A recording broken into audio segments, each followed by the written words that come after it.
बीज रूप स्थिति अर्थात साइलेंस स्थिति।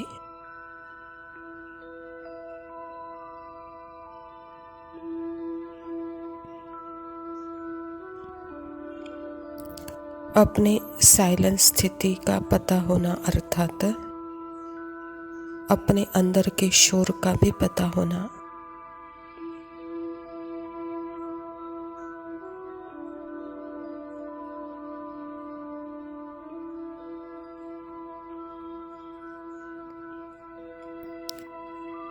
आवाज से परे रहने वाले बाबा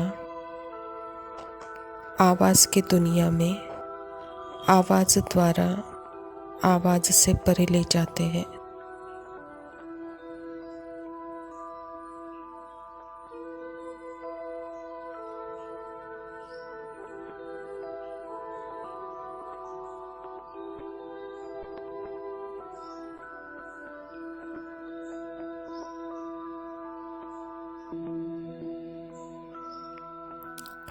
आवाज की दुनिया अर्थात बाहर की आवाज नहीं, माइंड का साउंड, संकल्पों का आवाज।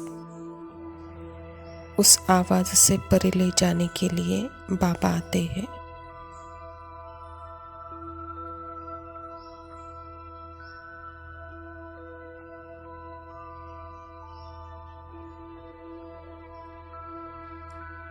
बाबा पूछ रहे हैं, अपने बिंदु रूप को जानते हो?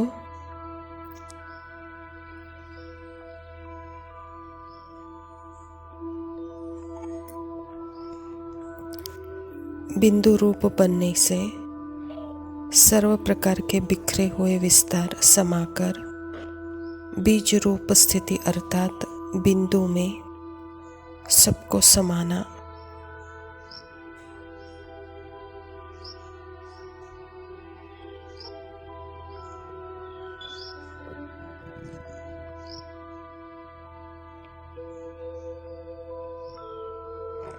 बिंदु के अंदर आदि से अंत तक कितने हिसाब किताब का विस्तार है। देह का विस्तार,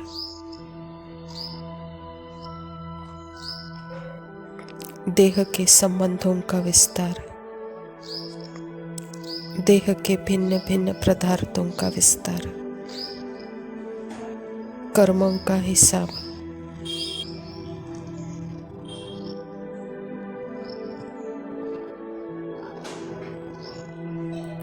कर्म भोग का हिसाब, विकर्म का हिसाब,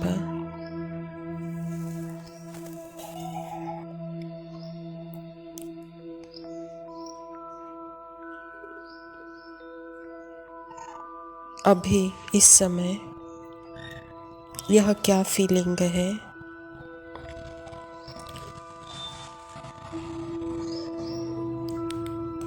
बोर हो रहे हैं, समझ में नहीं आ रहा है कि क्या हो रहा है। खालीपन का फीलिंग है। यह है विकर्मों का बोझा।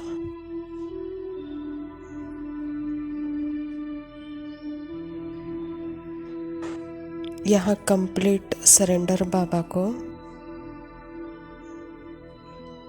जिसके अंदर से यह सब अनुभव आ रहे हैं।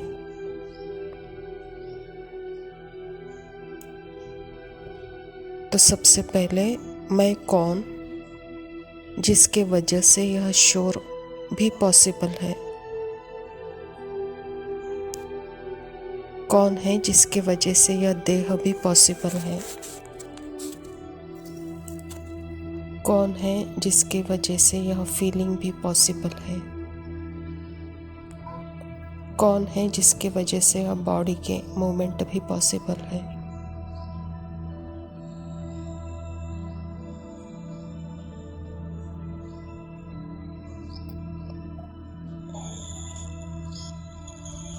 मैं जिसके वजह से यह सब कुछ पॉसिबल है।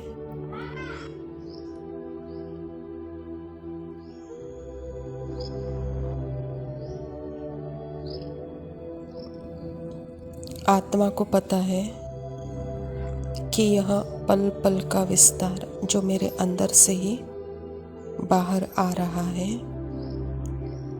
और मेरे बिना यह पॉसिबल भी नहीं है।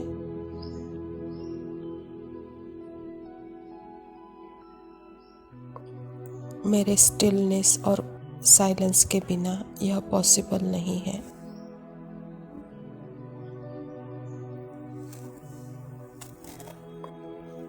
जैसे सीजन चेंज होता है तो सारे वृक्ष के पत्ते, शाखाएं उड़ जाते हैं, तो क्या वहाँ बीज हिलता है? ऐसे ही संगम युग का सीजन है। पुराने झाड़ के सारी सामग्री खत्म होना।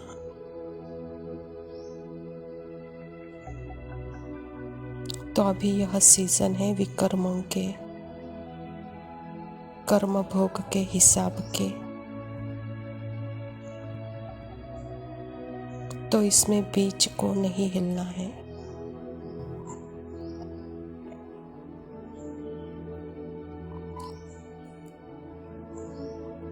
हंड्रेड % निश्चय हो कि पेड़ भी हिल जाए, अर्थात सारा पेड़ कट जाए, तो भी बीज है।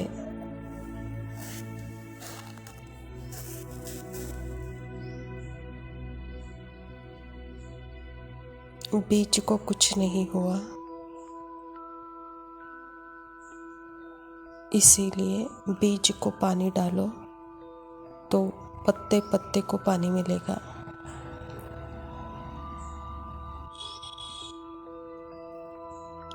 मैं हूँ तो सारा कुछ है। मैं हूँ तो मुख बोल रहा है। मैं हूँ तो माइंड है। मैं हूँ तो पर्सन है। मैं हूँ तो कर्म और फल है। मैं हूँ तो एक्शन है। यह सब मेरा ही स्क्रिप्ट है और मैं आत्मा उसकी साइलेंस ऑब्जर्वर हूँ।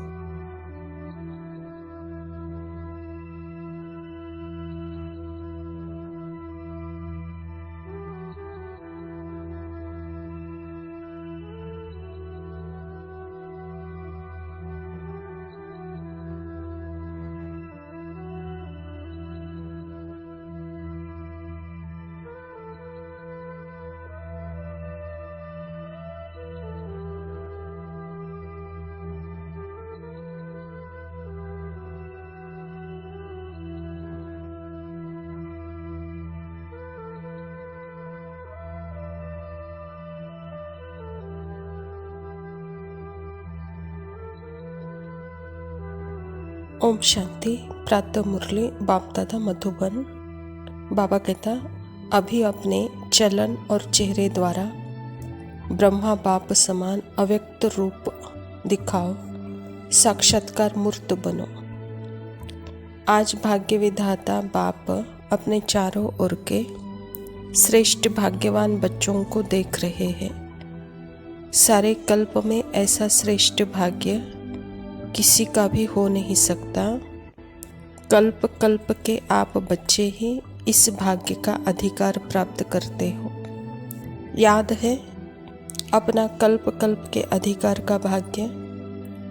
यह भाग्य सर्वश्रेष्ठ भाग्य है, क्योंकि स्वयं भाग्य विधाता ने इस श्रेष्ठ भाग्य का दिव्य जन्म आप बच्चों को दिया है।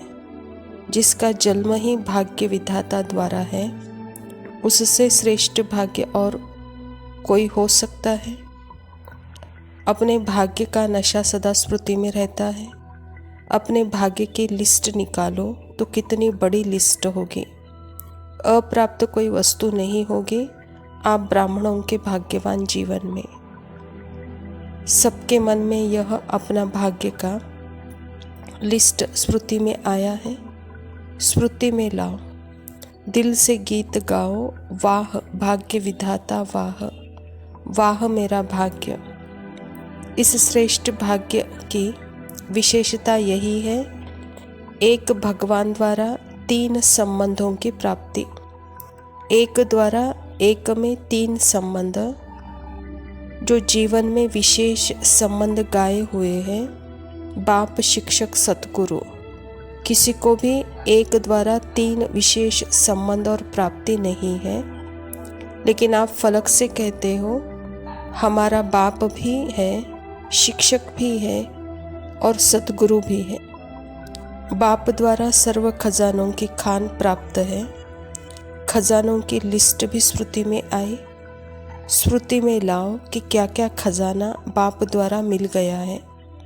बालक सो मालिक हो ना। और शिक्षक द्वारा शिक्षा से श्रेष्ठ पद की प्राप्ति हो गई है। वैसे भी दुनिया में देखा जाए कि सबसे श्रेष्ठ पद राज्य पद गाया जाता है। तो आप तो डबल राजे बन गए, वर्तमान स्वराज्य अधिकारी और भविष्य में अनेक जन्म राज्य पद अधिकारी। पढ़ाई एक जन्म की, वह भी छोटा सा जन्म, और पद की प्राप्ति अनेक जन्म, और राज्य भी अखंड अटल निर्विघ्न राज्य। अभी भी स्वराज्य अधिकारी बेफिक्र बादशाह हो, बेफिक्र बादशाह बने हो या थोड़ा थोड़ा फिक्र है। बाबा पूछ रहे हैं बेफिक्र बादशाह हो या थोड़ा थोड़ा कोई फिक्र है, कहता बाबा। तो बाबा कहता है कि बच्चे अभी भिन्न भिन्न बातों के अनुभवी तो बन गए हो, क्या घबराते हो? आराम से साक्षी की सीट पर बैठ, यह पेपर शो देखो, कार्टून शो देखो। यह और कुछ नहीं है, यह कार्टून है। अभी तो मजबूत हो गए हो ना, या कभी कभी घबराते हो?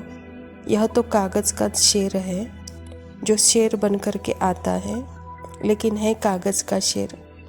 अभी समय प्रमाण अनुभवी मूर्त बन, समय को, प्रकृति को, माया को चैलेंज करो कि हम विजयी हैं। विजय को चैलेंज करो। तो बाबा कहता है कि बच्चे समय, प्रकृति, माया को चैलेंज करो, कहता बाबा। बाप दादा के पास 2 ग्रुप बार बार आते हैं और पूछते हैं हम तैयार हैं। एक तो समय, दूसरा प्रकृति और माया। माया तो समझ गई है कि हमारा राज्य जाने वाला है, और दूसरा ग्रुप है एडवांस पार्टी। दोनों ग्रुप भी डेट पूछ रहे हैं। तो समाप्ति और संपन्नता की डेट फिक्स की है। बाबा पूछ रहे डेट फिक्स की है। ड्रामा में फिक्स है, लेकिन उसका प्रैक्टिकल में लाना तो आपको है। बाबा ने देखा स्मृति में ज्ञान भी रहता है, नशा भी रहता है, निश्चय भी रहता है, लेकिन अभी एडिशन चाहिए, चलन और चेहरे से दिखाई दे। बुद्धि में याद सब रहता है, स्मृति में आता है, लेकिन अभी स्वरूप में आ गया। तो बाबा कहते हैं कि बच्चे अभी चलन और चेहरे पे दिखाई दे, कहता है स्वरूप दिखाई दे। अच्छा मीठे मीठे सिखने दे बच्चों को। मैंने जानी इश्क की गली, बस तेरी आहटें मिली। मैंने चाहूँ ना तुझे, पर मेरी एक ना चली। इश्क में निगाहों को मिलती है बारिशें, फिर भी क्यों कर रहा दिल तेरी ख्वाहिशें। दिल मेरी ना सुने, दिल की मैं ना सुनूं।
दिल की मैं ना सुनूं, दिल मेरी ना सुने, दिल का मैं क्या करूं। दिल मेरी ना सुने, दिल की मैं ना सुनूं, दिल मेरी ना सुने, दिल का मैं क्या करूं।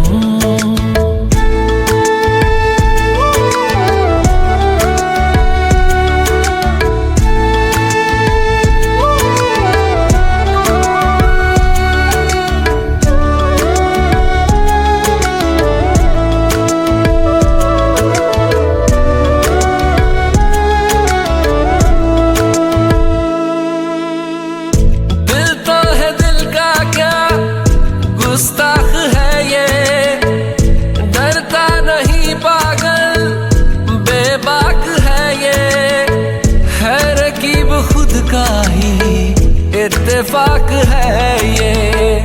इश्क में निगाहों को मिलती है बारिशें, फिर भी क्यों कर रहा दिल तेरी ख्वाहिशें।